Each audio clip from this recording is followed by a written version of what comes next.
जैसा कि आप सभी जानते हैं, 22 अप्रैल 2025 को लश्कर तैयबा से संबंधित पाकिस्तानी और पाकिस्तान प्रशिक्षित आतंकवादियों ने भारत में जम्मू और कश्मीर के पहलगाम में भारतीय पर्यटकों पर बर्बरतापूर्ण हमला किया। 25 भारतीयों और एक नेपाली नागरिक को कायरतापूर्ण मौत के घाट उतार दिया गया। मुंबई के 26 नवंबर 2008 के हमलों के बाद यह भारत में हुई किसी आतंकवादी हमले में मारे गए आम नागरिकों की संख्या की दृष्टि से सबसे गंभीर घटना है। पहलगाम का हमला अत्यधिक बर्बरतापूर्ण था, जिसमें वहां मौजूद लोगों को करीब से और उनके परिवारों के सामने सिर पर गोली मारी गई। हत्या के इस तरीके से परिवार के सदस्यों को जानबूझकर आघात पहुंचाया गया। साथ ही उन्हें यह नसीहत भी दी गई कि वे वापस जाकर इस संदेश को पहुंचा दें। यह हमला स्पष्ट रूप से जम्मू और कश्मीर में बहाल हो रही सामान्य स्थिति को बाधित करने के उद्देश्य से किया गया था। चूंकि पर्यटन फिर से अर्थव्यवस्था का मुख्य आधार बन रहा था, इस हमले का मुख्य उद्देश्य इसे प्रतिकूल रूप से प्रभावित करना था। पिछले वर्ष आप सभी जानते हैं 2.25 करोड़ से अधिक पर्यटक कश्मीर आए थे। इस हमले का मुख्य उद्देश्य इसलिए संभवतः यह था कि इस संघ राज्य क्षेत्र में विकास और प्रगति को नुकसान पहुंचाकर इसे पिछड़ा बनाए रखा जाए और पाकिस्तान से लगातार होने वाले सीमा पार आतंकवाद के लिए उपजाऊ जमीन बनाने में सहायता की जाए। हमले का यह तरीका जम्मू और कश्मीर और शेष राष्ट्र दोनों में सांप्रदायिक दंगे भड़काने के उद्देश्य से भी प्रेरित था। इसका श्रेय सरकार और भारत के सभी नागरिकों को दिया जाना चाहिए कि इन प्रयासों को विफल कर दिया गया। एक समूह ने खुद को रेजिस्टेंस फ्रंट TRF कहते हुए इस हमले की जिम्मेदारी ली है। यह समूह संयुक्त राष्ट्र द्वारा प्रतिबंधित पाकिस्तानी आतंकवादी समूह लश्कर तैयबा से जुड़ा हुआ है। यह उल्लेखनीय है कि भारत ने मई और नवंबर 2024 में संयुक्त राष्ट्र की 1267 कमेटी की सैंक्शंस मॉनिटरिंग टीम को अर्धवार्षिक रिपोर्ट प्रस्तुत की थी, जिसमें TRF के बारे में साफ इनपुट दिए गए थे। इससे पाकिस्तान स्थित आतंकवादी समूहों के लिए कवर के रूप में TRF की भूमिका सामने आई थी। इससे पहले भी दिसंबर 2023 में भारत ने इस टीम को लश्कर तैयबा और जैश ए मोहम्मद के बारे में सूचित किया था, जो TRF जैसे छोटे आतंकवादी समूहों के माध्यम से अपनी गतिविधियों को संचालित कर रहे हैं। इस संबंध में 25 अप्रैल को UN सिक्योरिटी काउंसिल प्रेस वक्तव्य में TRF के संदर्भ को हटाने के लिए पाकिस्तान के दबाव पर भी ध्यान दिया जाना चाहिए। पहलगाम आतंकवादी हमले की जांच से पाकिस्तान के साथ आतंकवादियों के संपर्क उजागर हुए हैं। रेजिस्टेंस फ्रंट द्वारा किए गए दावे और लश्कर तैयबा से ज्ञात सोशल मीडिया हैंडल द्वारा इसको रीपोस्ट किया जाना इसकी पुष्टि करता है। चश्मदीद गवाहों और विभिन्न जांच एजेंसियों को उपलब्ध अन्य सूचनाओं के आधार पर हमलावरों की पहचान भी हुई है। हमारी इंटेलिजेंस ने इस टीम के योजनाकारों और उनके समर्थकों की जानकारी जुटाई है। इस हमले की रूपरेखा भारत में सीमा पार आतंकवाद को अंजाम देने के पाकिस्तान के लंबे ट्रैक रिकॉर्ड से भी जुड़ी हुई है, जिसके लिखित और स्पष्ट दस्तावेज उपलब्ध हैं। पाकिस्तान दुनिया भर में आतंकवादियों के लिए एक शरण स्थल के रूप में पहचान बना चुका है। यहां अंतर्राष्ट्रीय स्तर पर प्रतिबंधित आतंकवादी सजा पाने से बचे रहते हैं।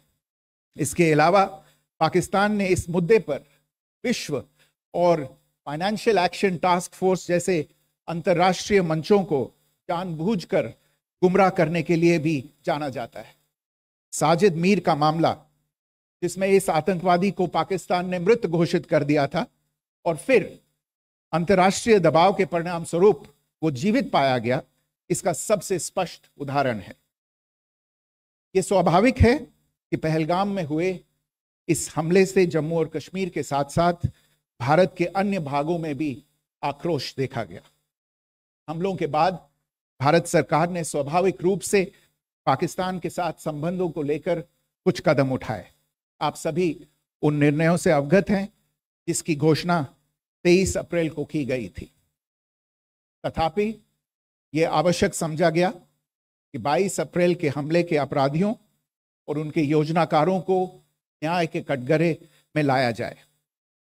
हमलों के एक पखवाड़े के बाद भी पाकिस्तान द्वारा अपने क्षेत्र या अपने नियंत्रण वाले क्षेत्रों में आतंकवादियों की इंफ्रास्ट्रक्चर के विरुद्ध कार्यवाही करने के लिए कोई स्पष्ट कदम नहीं उठाया गया है।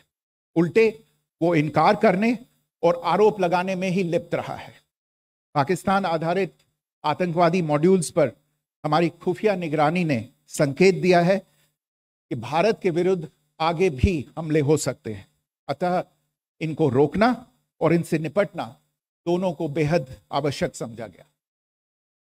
आज सुबह, जैसा कि आपको ज्ञात होगा, भारत ने इस तरह के सीमा पार हमलों का जवाब देने और उन्हें रोकने तथा उनका प्रतिरोध करने के अपने अधिकार का प्रयोग किया है। यह कार्यवाही नपीतुली, नॉन एस्केलेटरी, आनुपातिक और जिम्मेदारीपूर्ण है। यह आतंकवाद की इंफ्रास्ट्रक्चर को समाप्त करने और भारत में भेजे जाने वाले संभावित आतंकवादियों को अक्षम बनाने पर केंद्रित है। आपको यह भी स्मरण होगा कि 25 अप्रैल 2025 को संयुक्त राष्ट्र सुरक्षा परिषद ने पहलगाम आतंकवादी हमले पर एक प्रेस वक्तव्य जारी किया था, जिसमें आतंकवाद के इस निंदनीय कार्य के अपराधियों, आयोजकों, फाइनेंसरों और प्रायोजकों को जवाबदेह ठहराने और उन्हें न्याय के दायरे में लाने की आवश्यकता पर जोर दिया गया था। भारत की आज की इस कार्यवाही को इसी संदर्भ में देखा जाना चाहिए। Good morning. Thank you all for joining this briefing. As you are all aware, on April 22, 2025, Pakistani and Pakistan-trained terrorists belonging to the Lashkar-e-Taiba carried out a savage attack on Indian tourists at Pahalgam in Jammu and Kashmir in India. They murdered 26 people, including one national of Nepal, causing the largest number of civilian casualties in a terrorist attack in India since the 26 November 2008 attacks in Mumbai.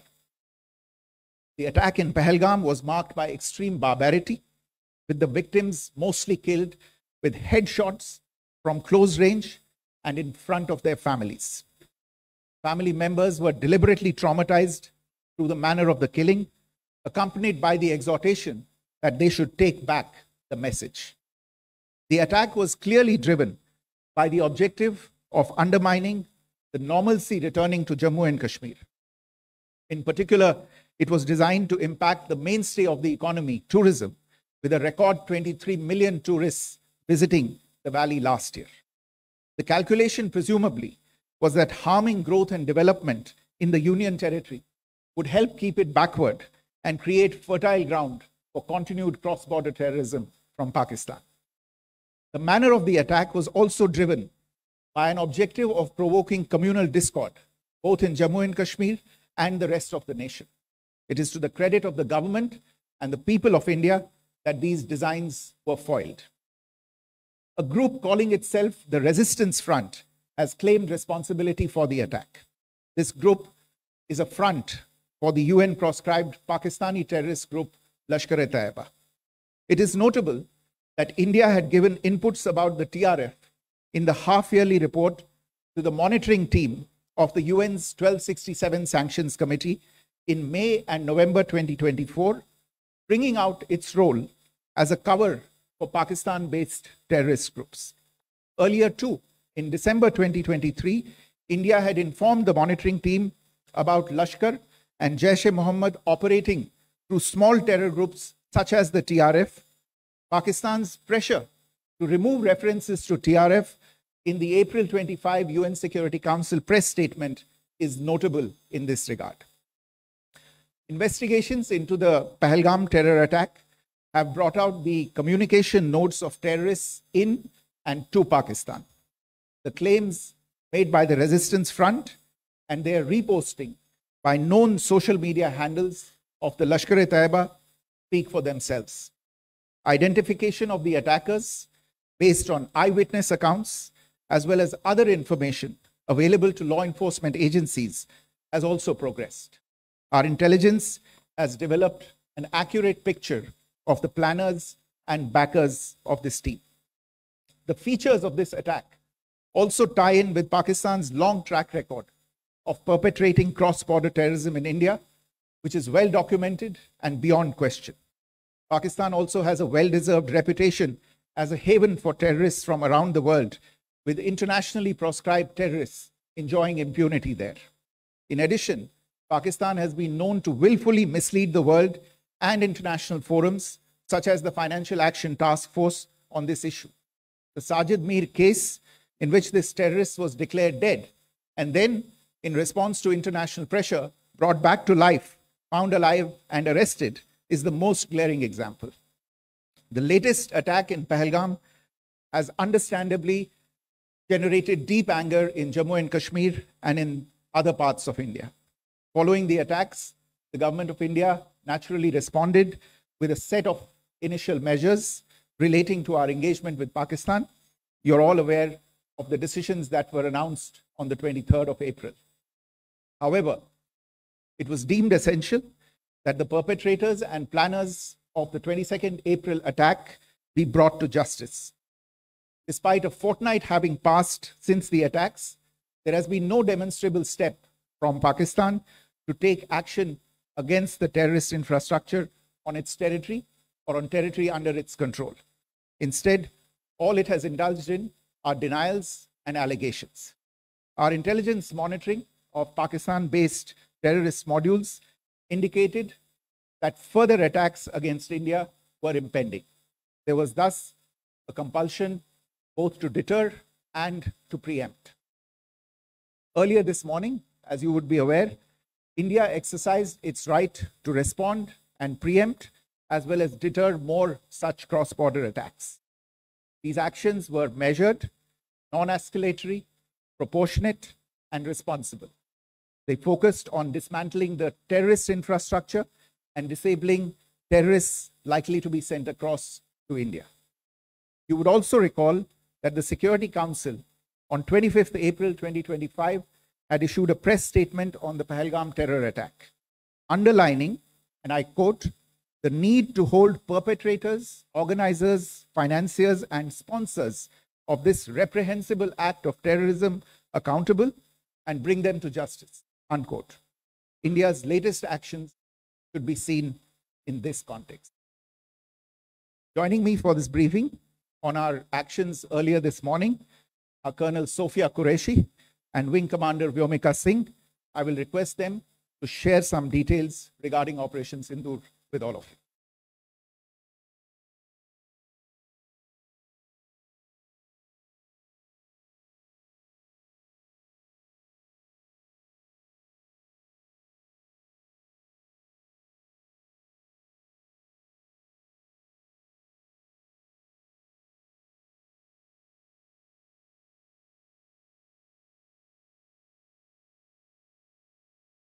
बात देवियों और सज्जनों, मैं colonel Sophia Qureshi और मेरे साथ wing commander Vyomika Singh आज आपको 6 से 7 मई 2025 की रात 1:05 से 1:30 बजे के बीच भारतीय सशस्त्र बलों द्वारा अंजाम दिए गए ऑपरेशन सिंदूर के बारे में जानकारी देंगे। ऑपरेशन सिंदूर 22 अप्रैल को पहलगाम में हुए विभत्स आतंकवादी हमले के शिकार मासूम नागरिकों व उनके परिवारों को न्याय देने के लिए लॉन्च किया गया था। इस कार्रवाई में 9 टेररिस्ट कैंप्स को टारगेट किया गया और पूरी तरह से इसे बर्बाद किया गया। पाकिस्तान में पिछले 3 दशकों से टेरर इंफ्रास्ट्रक्चर का निर्माण हो रहा है।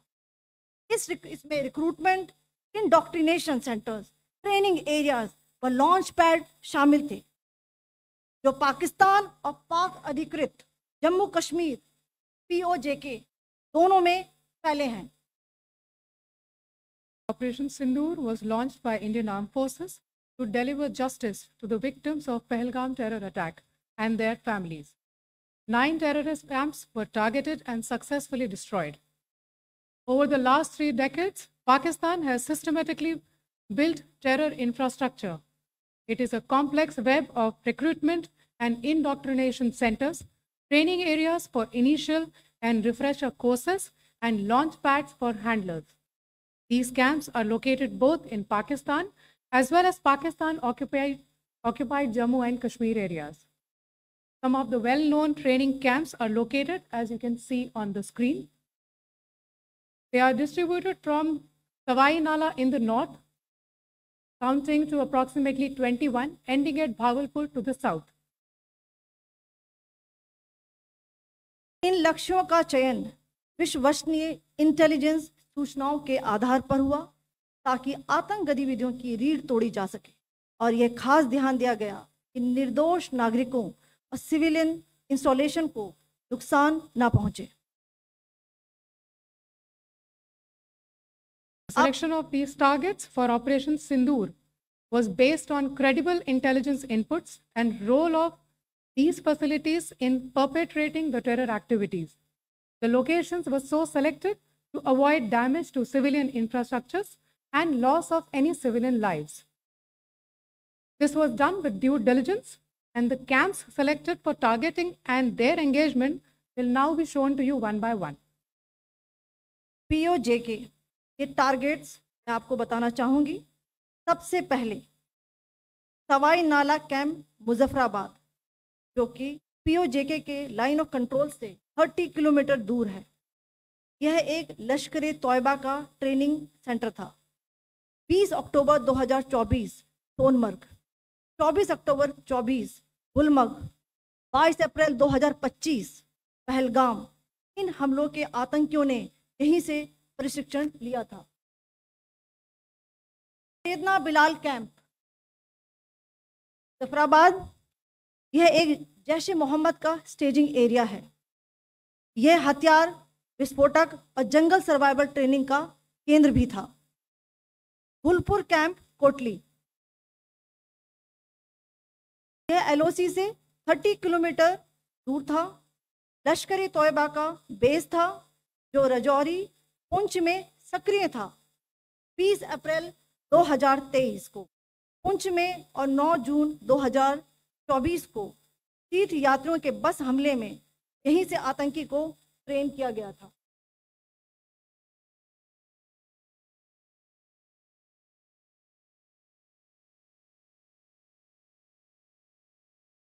बरनाला कैंप भिम्बर, ये LOC से 9 किलोमीटर दूर है।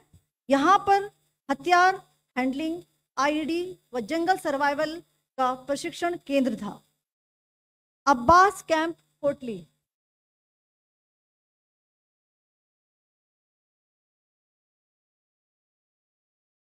यह LOC से 13 किलोमीटर दूर है। लश्कर तोयबा का फिदाइन यहाँ तैयार होता था। इसकी कैपेसिटी 15 टेररिस्ट को ट्रेन करने की थी।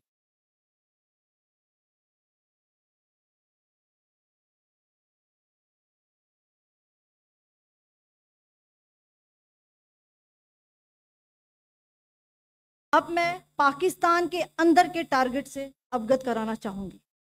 पहला, सर्जल कैंप सियालकोट, यह अंतर्राष्ट्रीय सीमा से 6 किलोमीटर की दूरी पर है, सांबा कटवा के सामने।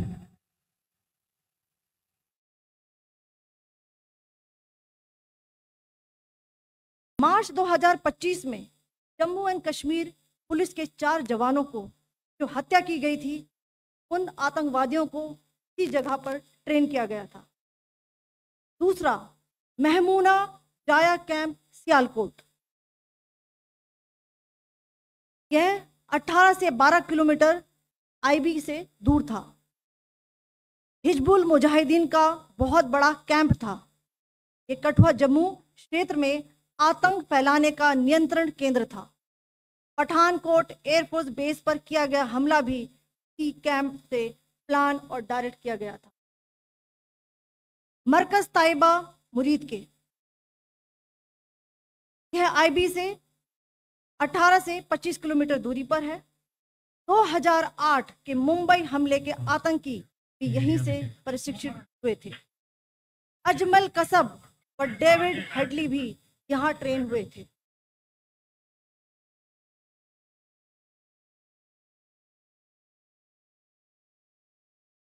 ये दूसरा आया।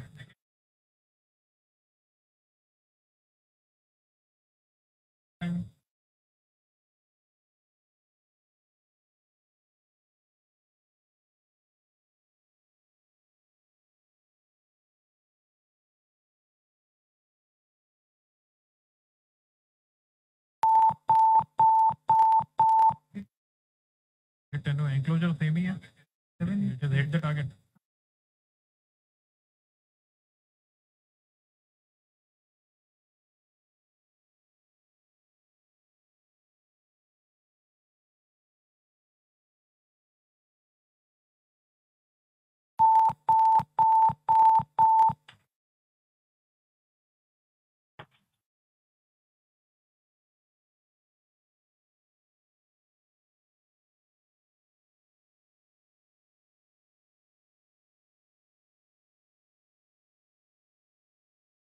मरकज सुभान अल्लाह भावलपुर, ये इंटरनेशनल बाउंड्री से 100 किलोमीटर दूर है।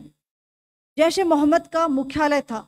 यहाँ पर रिक्रूटमेंट, ट्रेनिंग व इंडोक्ट्रिनेशन का केंद्र भी था। शीर्ष आतंकी अक्सर यहाँ आते थे। मैं आप सबको बताना चाहती हूँ कि किसी भी सैन्य ठिकाने का निशाना नहीं बनाया गया और अभी तक किसी तरह की नागरिक क्षति की रिपोर्ट नहीं है। धन्यवाद। जय Hind. The strike on the terror camps were undertaken through precision capability, as shown to you. A niche technology weapons with careful selection of warheads was ensured so that there will be no collateral damage. The point of impact in each of the target was a specific building or a group of buildings. All the targets were neutralized with clinical efficiency, and the results reiterate the professionalism of the Indian Armed Forces in the planning and execution of their operations. No military establishments were targeted. India has demonstrated considerable restraint in its response. However, it must be said that the Indian Armed Forces are fully prepared to respond to Pakistani misadventures, if any, that will escalate this situation. Jai Hind, and thank you very much. Ladies and gentlemen, friends in the media, I ask your indulgence today in view of the fact that this is still an evolving situation. We will therefore not be able to take questions and answers today, but we will come back for more updates and more briefings shortly. Thank you all very much for joining us this morning. Thank you.